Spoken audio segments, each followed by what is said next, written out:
కోట్లు బిల్లింగ్ పర్మిషన్ల అక్రమాలపై విచారణ చేయాలని అఖిలపక్ష ఐక్యవేదిక నేతలు జిల్లా కలెక్టర్కు వినతి పత్రం ఇచ్చారు. ప్రధాన జలాశయాలు, వాగులు కబ్జాకు గురయ్యాయని, వాటిని సంరక్షించాలని అఖిలపక్ష ఐక్యవేదిక అధ్యక్షుడు సతీష్ యాదవ్ అన్నారు. తాళచెరువు, మరికొండ దాని వాగులు మొత్తం కబ్జా అయినవి. తాళచెరువు వచ్చేసి 33 మీటర్లు అంటే 9 ఫీట్ల వరకు దాన్ని పెడుతుంది. కొద్ది దగ్గర 12 ఫీట్లే ఉంది. ఇరిగేషన్ ఈ గారు 30 ఫీట్లని వారికి సర్టిఫికేట్ ఇస్తే కొందరు కంపౌండ్ కట్టారు. ఆ అక్రమాలన్నీ కూలగొట్టాలని చెప్తున్నాను. ఎక్కడో హైదరాబాద్ని కట్టిన బిల్డింగ్లు అవి కాకుండా ఇక్కడ ఉన్న మొత్తం ఆక్రమణ ఈ వాగులను ఫస్ట్ రిప్లేస్ చేయాలని కోరుతున్నాం. బద్వేల్ నియోజకవర్గంలోని అన్ని దళిత బీసీ కాలనీలు, మైనార్టీ ఎస్టీ కాలనీ వాసులకు అవసరమైన శ్మశానాలను ఏర్పాటు చేయాలని బద్వేల్ దళిత ప్రజా సంఘాల ఆధ్వర్యంలో బద్వేల్ రెవెన్యూ డివిజన్ అధికారికి వినతి పత్రం అందించారు. బద్వేల్ తాలూకాలో 7 మండలాల్లో దళిత వాడలు, బీసీ కాలనీలు శ్మశానం లేక చాలా ఇబ్బంది పడుతున్న విషయము అధికారులకు తెలుసు, పాలకపక్షానికి తెలుసు. కానీ ఈరోజు దళిత వాడల్లో శ్మశానం లేక చనిపోయిన వారిని ఎక్కడ పూడ్చుకోవాలో అర్థం కాక చెట్ల మట్టి పూడ్చుకునే విధానము మేము గమనించాము. అందుకనే ఈరోజు మాకు శ్మశానాలు ఏర్పాటు చేయమని మన బద్వేల్ రెవెన్యూ డివిజన్ అధికారి వారికి మెమోరాండం ఇవ్వడం జరిగింది. మహిళా రక్షణలో ప్రభుత్వాల నిర్లక్ష్య ధోరణితో దేశంలో తరచూ ఏదో ఒక చోట అత్యాచారాలు, దాడులు, హత్యల ఘటనలు చోటు చేసుకుంటున్నాయని బీజేపీ రాష్ట్ర నాయకురాలు కృష్ణవేణి మండిపడ్డారు. కోల్కతాలో వైద్య విద్యార్థిపై జరిగిన దారుణ ఘటన దేశాన్ని కుదిపివేసిందన్నారు. ఇది మరొక ముందుకే తెలంగాణ రాష్ట్రంలో జైనూరులో గిరిజన మహిళపై అత్యంత పాశవికంగా అగంతకులు అత్యాచారం చేసి హత్య చేయడం అత్యంత దుర్మార్గమైన చర్య అన్నారు. తనపై అత్యాచారం జరిపి క్రూరంగా హత్యకు కూడా ప్రయత్నించి వాళ్ళు చనిపోయింది అనుకొని వదిలేసిపోయారు. దాని తర్వాత ఆమె కొన ఊపిరితో ఎలాగో బయటపడి ఇప్పుడు ప్రస్తుతం తను చికిత్స తీసుకుంటుంది. ఇది ఈ ఒక్క ఘటనే కాదు, మళ్ళీ ఈరోజు కూడా చూసాము. బైన్సాకు సంబంధించిన ఒక బాలిక ఇన్స్టాగ్రామ్లో పరిచయమైన ఆ బాలికని 20 రోజులుగా బంధించి అత్యాచారం చేస్తున్నారని అనేది వింటున్నాం. కానీ ఇలా ఎన్ని రోజులు, ఈ రోజులలో అలాంటి అత్యాచార ఘటన లేకుండా మేము ఎప్పుడు వార్తలను చదవగలుగుతామా అనే ఒక సందేహం కూడా మాకు వస్తుంది. ప్రతిరోజు మొన్న కలకత్తాలో జరిగింది, బంగ్లాదేశ్లో జరిగింది. రీసెంట్గా ఒక న్యూస్ చూసాం, 1992లో లక్నోలో జరిగినటువంటి ఒక కేసు ఇలాంటి కేసే. అంటే ఏదో వీడియోల ద్వారా వాళ్ళని మరీ పిలిపించి కొన్ని సంవత్సరాలుగా అగత్యం చేసిన తర్వాత వాళ్ళకి 2024లో అతనికి యావజ్జీవ కారాగార శిక్ష విధించారు. అంటే ఇన్ని సంవత్సరాలు ఒక వ్యక్తిని మనం అలా పోషించుకుంటూ పోవడం వలన మనం సాధిస్తున్నది ఏంటి? ఇది ఒకటి మనం ఆలోచించుకోవాలి. అన్ని సంవత్సరాలుగా అదే కొన్ని దేశాల్లో, ఎగ్జాంపుల్ మన సౌదీ లాంటి దేశాల్లో చూస్తే వాళ్ళకి శిక్షలు అనేవి చాలా త్వరితంగా వాళ్ళకి జరపడం మూలాన ప్రజల్లో ఒక భయం అనేది ఉంటుంది. తెలంగాణ సచివాలయం పైన కేసీఆర్ నిర్వహించిన నవగ్రహ యాగం పైన కేంద్ర మంత్రి బండి సంజయ్ చేసిన వ్యాఖ్యలపై వనపర్తి జిల్లా బీఆర్ఎస్ పార్టీ అధ్యక్షుడు మాధవరావు ఫైర్ అయ్యారు. బండి సంజయ్ నోరు అదుపులో పెట్టుకోవాలన్నారు. కేంద్ర మంత్రి పదవికి బండి సంజయ్ రాజీనామా చేయాలని డిమాండ్ చేశారు. బండి సంజయ్ గారు ఇటీవల చేసిన వ్యాఖ్యల గురించే సెక్రటరేట్ పోయి సీఎం పక్కన కూర్చొని మాట్లాడి దాని తదనంతరం మీడియా వారితో మాట్లాడుతూ సెక్రటరేట్ని కూల్చేస్తాము, అలాగే మా నాయకులు, మా పార్టీ అధినేత, తెలంగాణ తొలి ముఖ్యమంత్రి వర్యులు శ్రీ కేసీఆర్ గారిని పట్టుకొని నవగ్రహ పూజ యాగం చేస్తుంటే దాని మీద కూడా అవహేళనగా ఎగతాళి చేసుకుంటూ మాట్లాడిండు. ఈయన హిందూ అని, పెద్ద హిందూ అని చెప్పుకునే ఈయన ఒక సాటి హిందూ, ఒక పెద్ద మనిషి ఒక యాగం చేస్తుంటే ఇదేనా పద్ధతి? వనపర్తి జిల్లా కేంద్రంలో చాకలి ఐలమ్మ 39వ వర్ధంతి సందర్భంగా బీఆర్ఎస్ పార్టీ ఆధ్వర్యంలో చాకలి ఐలమ్మ విగ్రహానికి పూలమాల వేసి నివాళులర్పించారు. ఈ సందర్భంగా బీఆర్ఎస్ పార్టీ అధికార ప్రతినిధి శ్రీధర్ మాట్లాడుతూ బడుగు బలహీన వర్గాల ఆశాజ్యోతి చాకలి ఐలమ్మ అని అన్నారు. ఆ కాలంలో ఉన్న అరాచకాలను ఎదిరించిన వీరవనిత అని కొనియాడారు.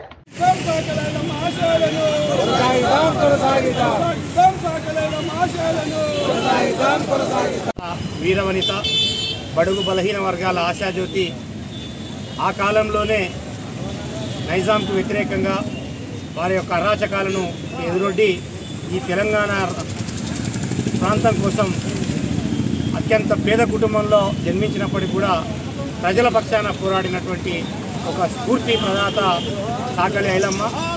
ఆ అమ్మగారి వర్ధంతి సందర్భంగా ఈరోజు భారత రాష్ట్ర సమితి తరఫున వారికి ఘనమైన నివాళిని వారి యొక్క కుల సంఘంతో కలిసి సమేతంగా వారికి ఘనంగా నివాళి అర్పించడం జరిగింది.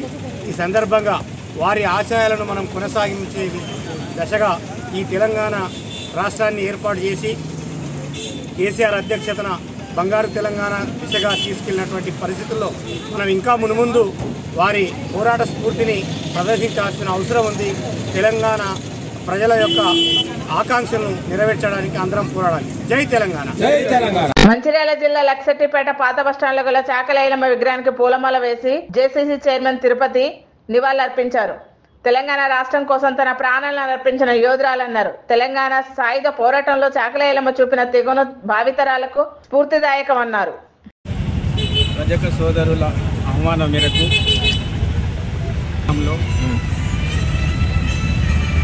39వ వర్ధంతి ఎవరైతే సాయుధ పోరాటంలో వీరోచితంగా పోరాడిన చాకలి ఐలమ్మ గారి వర్ధంతిని ఈ లక్ష్మీపేట పట్టణంలో జరుపుకోవడం చాలా ఆనందంగా ఉంది. ఎందుకంటే ఆ రోజు ఎవరైతే భూమిపైన హక్కు లేదు, భూమి పైన పండిన పంటను దోపిడీ చేస్తున్న సందర్భంలో రైతులను, రైతు కూలీలను, ముఖ్యంగా మహిళలందరినీ కూడా ఏకం చేసి ఈ భూమి పైన ఉన్న హక్కు మాకే చెందాలని పోరాటం చేసిన చాకలి ఐలమ్మ గారి కృషి ఒక మన తెలంగాణలే కాదు యావత్ దేశం కూడా గుర్తించింది. వనపర్తి జిల్లా ఎమ్మెల్యే క్యాంప్ ఆఫీస్ నందు కళ్యాణ లక్ష్మి షాద్ ముబారక్ చెక్కులను ఎమ్మెల్యే మేఘారెడ్డి 120 మంది లబ్ధిదారులకు చెక్కుల పంపిణీ చేశారు. ఈ సందర్భంగా ఆయన మాట్లాడుతూ వనపర్తి జిల్లాలో ఇటీవలే భారీగా కురిసిన వర్షాలకు నష్టం జరిగిందన్నారు. తమకు తోచిన సహాయం చేయాలన్నారు. వనపర్తి కిరాణా మర్చెంట్ అసోసియేషన్ సుమన్ ఆధ్వర్యంలో 41,192 రూపాయల చెక్కును ఎమ్మెల్యేకి అందజేశారు. అందరికి నమస్కారం. ఈరోజు వనపర్తి నియోజకవర్గంలో వనపర్తి పట్టణంలో వనపర్తి మండలానికి సంబంధించిన వనపర్తి టౌన్ మరియు మండలానికి సంబంధించిన కళ్యాణ లక్ష్మి షాద్ ముబారక్ చెక్కులు 123 మందికి ఇప్పుడే మేము ఇవ్వడం జరిగింది. ఈ కార్యక్రమంలో నాతో పాటు పాల్గొన్న మున్సిపల్ చైర్మన్ గారు, మార్కెట్ చైర్మన్ గారు, మిగతా కౌన్సిలర్లు అందరూ పాల్గొన్నారు. లబ్ధిదారులందరికీ ఇప్పుడే చెక్కులు ఇచ్చి వాళ్ళకు పంపించడం జరిగింది. దాంతోపాటు మొన్న జరిగిన ఫ్లడ్లో, మొన్న జరిగిన తుఫాన్లో, మొన్న జరిగిన వర్షంలో తెలంగాణ రాష్ట్రంలో ఖమ్మము, మామనార్కి వచ్చే వనపర్తి, పాటు, నార్కర్నూలు, అచ్చపేట్ చాలా డిస్టిక్లు చాలా నష్టం జరిగింది, విపరీతమైన నష్టం జరిగింది. దానిలో వనపర్తి నియోజకవర్గం సంబంధించి వనపర్తికి సంబంధించిన బిజినెస్ మెన్లు కానీ, గోల్డ్ షాపులు కానీ, బట్టల షాపులు కానీ, కిరాణా మార్కెట్ కానీ వివిధ రకాలున్న అందరికీ ఇక్కడ నుంచి నేను రిక్వెస్ట్ చేస్తున్నా ఎమ్మెల్యే క్యాంప్ ఆఫీస్ నుంచి మీరందరూ పెద్ద మనసు వేసుకొని ఎవరికి దోచినంత వాళ్ళు హెల్ప్ చేయమని రిక్వెస్ట్ చేస్తున్నాం. దానిలో భాగంగానే వనపర్తి కిరాణా మార్కెట్ అసోసియేషన్ ఇప్పుడే వాళ్ళ అసోసియేషన్ సభ్యులు సుమన్ గారు ఆధ్వర్యంలో వాళ్ళు వచ్చిన్నారు. వాళ్ళు 41,192 రూపాయలు చెక్ ఇచ్చున్నారు. వారికి ప్రత్యేకంగా వనపర్తి నియోజకవర్గం నుంచి ధన్యవాదాలు తెలియజేసుకుంటున్నాం. ఈ చెక్కును సీఎం రిలీఫ్ ఫండ్కి హైదరాబాద్ పంపించి సీఎం గారు అకౌంట్లో వేస్తున్నాం. వాళ్ళకి ఇచ్చినందుకు ధన్యవాదాలు. ఇంకా పెద్ద ఎత్తున అందరూ గవర్నమెంట్ సపోర్ట్ చేయాలని కోరుకుంటున్నాం. Thank you. అక్రమంగా గంజాయి తరలిస్తున్న 4 వ్యక్తులను అరెస్ట్ చేసి కేసు నమోదు చేశామని డీఎస్పీ శ్రీనివాసరావు తెలిపారు. గంజాయి అక్రమ రవాణా చేసిన వ్యక్తులపై కఠిన చర్యలు తీసుకుంటామని హెచ్చరించారు. గంజాయి అక్రమ రవాణాపై ప్రజలు తమకు సమాచారం అందించాలన్నారు. సాయంకాలం 5 గంటల ప్రాంతంలో మన గొట్లాం రైల్వే స్టేషన్ జంక్షన్ దగ్గరకు వచ్చేసరికి ఎస్ఐ గారికి రాబడిన సమాచారం మేరకు, మన బండపల్లి ఎస్ఐ మహేష్ గారికి రాబడిన సమాచారం మేరకు ఆయన తన సిబ్బందితో మీడియేటర్స్ని తీసుకొని అక్కడికి రైల్వే స్టేషన్ జంక్షన్కి వెళ్తుండగా అనుమానంతో ఉన్న అక్కడ ఒక 4గురిని క్యాచ్ చేయడం జరిగింది. వాళ్ళ తాలూకా వాళ్ళని క్వశ్చన్ చేసేసరికి వాళ్ళ వివరాలన్నీ క్వశ్చన్ చేసేసరికి వాళ్ళ తాలూకా పేర్లు విజయనగరానికి చెందిన ఫణీంద్ర పట్నాయక్, అల్లు సాగర్, తలగారపు తేజ్ స్వరూప్ మరియు సరోజ్ పటేల్ అని చెప్పారు. పై ముగ్గురు కూడా అంటే ఫణీంద్ర పట్నాయక్, అల్లు సాగర్, తలగారపు తేజ్ స్వరూప్ వీళ్ళదేమో విజయనగరం. ఈ సరోజ్ పటేల్ అనేది మునిగూడ అండి, ఒరిస్సాలోని రాయగఢ దగ్గర మునిగూడ విలేజ్.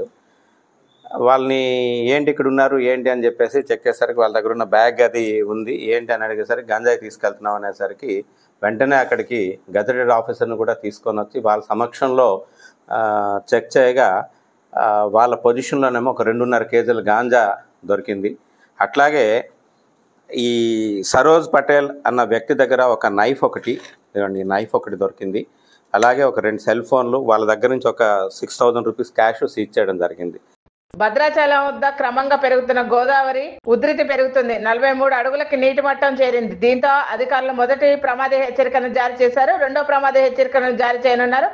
లోతట్టు ప్రాంతాల ప్రజలు ఇప్పటికే అప్రమత్తంగా ఉండాలని కలెక్టర్ ఆదేశాలు జారీ చేశారు.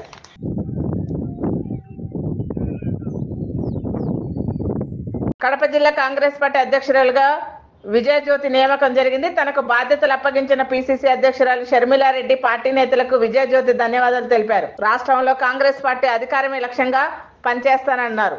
అధ్యక్షురాలుగా నా నియామకానికి వారు ఇవ్వడం జరిగింది. వారి యొక్క ప్రపోజల్ మేరకు అధిష్టానము మన కాంగ్రెస్ పార్టీ జాతీయ అధ్యక్షులు మల్లికార్జున ఖర్గే గారు, అదేవిధంగా రాహుల్ గాంధీ గారు, సోనియా గాంధీ గారు, వీరందరూ కడప జిల్లా అధ్యక్షురాలుగా నన్ను ఏర్పాటు చేసిన దానికి వారందరికీ మనస్ఫూర్తిగా నేను నమస్కారాలు తెలియజేసుకుంటూ ఉన్నాను. ఇంత పెద్ద బాధ్యతను నేను ఆషామాషిగా తీసుకోకుండా గతంలో కాంగ్రెస్ పార్టీ ఏ విధంగా పూర్వ వైభవం ఉన్నిందో అది తీసుకురావడానికి అందరితో కలిసి అందరినీ కలుపుకొని కాంగ్రెస్ పార్టీ జిల్లాలో బలోపేతం కావడానికి కృషి చేయాలనే ఆలోచనలతో నేను కూడా ముందుకు సాగడం జరుగుతుంది. కాబట్టి మీడియా పూర్వకంగా మీకు అందరికీ తెలియజేయడం ఏమిటంటే కాంగ్రెస్ పార్టీ ఒక బలమైన పార్టీ, పటిష్టమైన పార్టీ, అందరి బాగోగులు చూసే పార్టీ. కాబట్టి అందరు సహకరించి ఈ పార్టీ బలోపేతానికి కాంగ్రెస్ పార్టీ నాయకులు, కార్యకర్తలు అందరూ పనిచేయాలని మనస్ఫూర్తిగా కోరుకుంటూ మరొకసారి షర్మిలా మేడం గారికి కృతజ్ఞతలు తెలియజేసుకుంటూ వారి సూచనల మేరకు మన జిల్లాలో కాంగ్రెస్ పార్టీ బలోపేతానికి కృషి చేస్తానని తెలియజేసుకుంటున్నాను. విశాఖలో అంగరంగ వైభవంగా మొదటి రోజు వినాయక నిమజ్జనం జరిగింది. పెద్ద ఎత్తున మహిళలు తలపై విఘ్నేశ్వరుని పెట్టుకుని జై గణేష్ అంటూ బీచ్ లో నిమజ్జనం చేశారు. నగర ప్రజలు విఘ్నేశ్వరులతో బీచ్ కు రావడంతో సాగర తీరం అంతా కూడా సందడి వాతావరణం నెలకొన్నది. నిమజ్జనానికి సంబంధించిన ఏర్పాట్లపై అధికారులు దృష్టి సారించారు.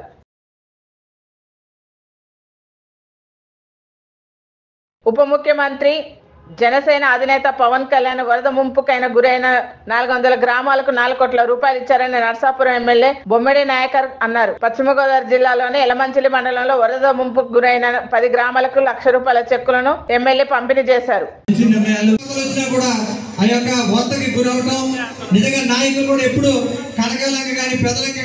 ఇంకా చాలా కార్యక్రమాలు పార్టీ వైపు నుంచి యలమంచిలి మండలంలో జరుగుతాయి కాబట్టి మళ్ళీ తరచుగా మనందరం కలుస్తాం కాబట్టి తప్పకుండా చాలా విషయాలు మాట్లాడుకుందాం. తూర్పుగోదావరి జిల్లాలో కోరుమండ మండలంలో బురద కాలువకు గండిపడింది. శ్రీరంగపట్నం గ్రామంలో వరద నీరు ప్రవేశించి ఇళ్లలోకి నీరు చేరింది. భారీ వర్షాలకు తరచు శ్రీరంగపట్నం గ్రామం బురద కాలువ ముంపులోకి చిక్కుకుంటుందని ప్రజలు ఆవేదన వ్యక్తం చేశారు.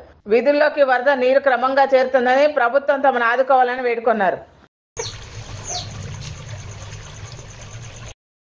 స్టీల్ ప్లాంట్ ప్రైవేటీకరణ ఆపాలని కార్మిక సంఘాలు జీవీఎంసీ గాంధీ విగ్రహం నుంచి ఆర్టీసీ కాంప్లెక్స్ వరకు నిరసన ర్యాలీ చేపట్టారు. స్టీల్ ప్లాంట్ ప్రైవేటీకరణ ఆపుతామని చెప్పి చంద్రబాబు మోడీ అధికారంలోకి వచ్చారని కార్మిక సంఘ నేతలు విమర్శించారు. చంద్రబాబు పవన్ కళ్యాణ్ ఎక్కడున్నారని ప్రశ్నించారు.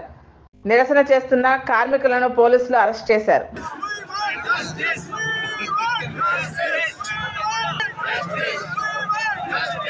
ఈ నెల 22న తలపెట్టిన బలిజ కాపు తెలగ ప్రజాప్రతినిధుల సన్మాన కార్యక్రమం వాయిదా ఇస్తున్నామని కడప జిల్లా టీడీపీ జిల్లా నాయకులు శ్రీహరి ప్రసాద్ తెలిపారు. వరదల కారణంగా వాయిదా ఇస్తున్నామని, త్వరలోనే సన్మాన కార్యక్రమం నిర్వహిస్తున్నామని చెప్పారు. ఎంపీలకు సన్మానం చేయాలనే ఉద్దేశంతో నేను, శ్రీనివాసులు, ఇంకా కొంతమంది మండిబాబు, మొత్తం కడప జిల్లా బలిజ నాయకులందరూ కూడా ప్రతాప్ అందరూ కలిసి ఒక సన్మాన కార్యక్రమం ఏర్పాటు చేయాలని కలిశాము. దానికోసం మంత్రులతో మాట్లాడి ఈ నెల 22వ తేదీ పెట్టాలని కూడా నిశ్చయం చేయడం జరిగింది. అయితే అనుకోని రీతిలో విపరీతమైన వరద బీభత్సం సందర్భంగా రాష్ట్రమంతా అల్లకల్లోలంగా ఉన్న ఈ తరుణంలో గౌరవనీయులు నారాయణ గారు, గౌరవనీయులు రామానాయుడు గారు, గౌరవనీయులు శ్రీనివాస్ గారు, ఎమ్మెల్యేలు, ఎంపీలు అందరూ కూడా ప్రజాసేవలో ఈ వరద బీభత్సాన్ని తట్టుకోవడానికి వాళ్ళ శక్తి వంచన లేకుండా ప్రజల కోసం పనిచేస్తున్నారు. కాబట్టి ఇటువంటి తరుణంలో 22వ తేదీ వీలు పడదని చెప్పి మరలా అక్టోబర్లో ఏదో ఒక రోజు వాళ్ళ పర్మిషన్ తీసుకొని డిసైడ్ చేసి ఇంతకన్నా బ్రహ్మాండంగా సంతోషంగా జరుపుకోవాలని చెప్పి ఈ డేట్ను పోస్ట్ పోన్ చేయడం జరిగింది. కడప జిల్లాలో టీడీపీ జిల్లా రెడ్డప్ప శ్రీనివాసరెడ్డి పుట్టినరోజు వేడుకలు ఘనంగా జరిగాయి. శ్రీనివాసరెడ్డి కడప ప్రజలకు మరింత సేవ చేయాలని టీఎన్ఎస్ఎఫ్ రాష్ట్ర ప్రధాన కార్యదర్శి శివ అన్నారు.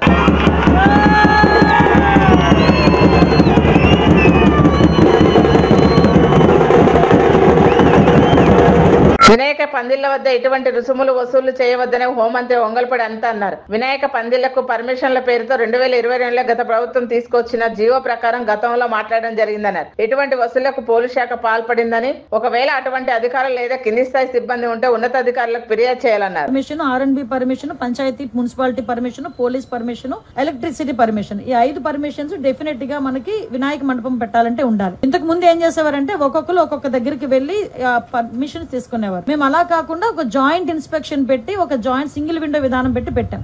అయితే ఆ రోజు ఏం చేశారంటే ఇదే జీవోని నాకు డిపార్ట్మెంట్ వాళ్ళు తీసుకొచ్చి ఇచ్చారు. ఇస్తే నేను యాస్ట్రీస్ గా ఈ జీవోలోని ఏదైతే ఉందో మేము దాన్ని చెప్పడం జరిగింది. అయితే ఈ విషయం తెలుసుకున్న వెంటనే గౌరవ సీఎం గారికి విజ్ఞప్తులు వచ్చినాయి. గౌరవ సీఎం గారు కూడా దీని విషయం మీద మమ్మల్ని అడిగిన వెంటనే సార్ ఇలా జరిగింది, ఇలా జీవో ఉంది అంటే ఇమ్మీడియట్ గా ఆపండి, ఎవరు కూడా రూపాయి కూడా కలెక్ట్ చేయొద్దు. ఎస్పెషల్లీ ప్రతి సౌండ్ సిస్టమ్ కి మనకి ఏదైనా మనం సౌండ్ సిస్టమ్ పెట్టామంటే దానికి పర్టికులర్ గా మైక్ కి పర్మిషన్ తీసుకోవడానికి 100 రూపాయలు తీసుకుంటారు డిపార్ట్మెంట్ వాళ్ళు కూడా. అది కూడా తీసుకోవద్దు వినాయక చవితులకి అని చెప్పి చాలా క్లియర్ గా 10 రోజుల క్రితమే ఈ విషయం చెప్పడం జరిగింది. ఎవరు దగ్గర ఎక్కడ కూడా ఎటువంటి ఫీజెస్ కూడా కలెక్ట్ చేయట్లేదు, ఎటువంటి చలనాలు కూడా కలెక్ట్ చేయట్లేదు. ఏదైతే వినాయక చవితి అదే విధంగా దుర్గా నవరాత్రి ఉత్సవాలు మన రాష్ట్రంలోనే కాదు మన దేశంలో చాలా ప్రెస్టేజియస్ గా చాలా భక్తి శ్రద్ధలతో చేసే భక్తులు ఎవరైతే ఉన్నారో వాళ్ళెవరు కూడా ఇబ్బంది పడకూడదనే 10 రోజుల క్రితమే గౌరవ సీఎం గారు అందరికీ కూడా ఇన్స్ట్రక్షన్స్ ఇవ్వడం జరిగింది. ఈ రోజుకి కూడా కనీసం మైక్ పర్మిషన్ కి కూడా మేము ఎవరం కూడా డబ్బులు తీసుకోవట్లేదు. Please like, share and subscribe Master K TV.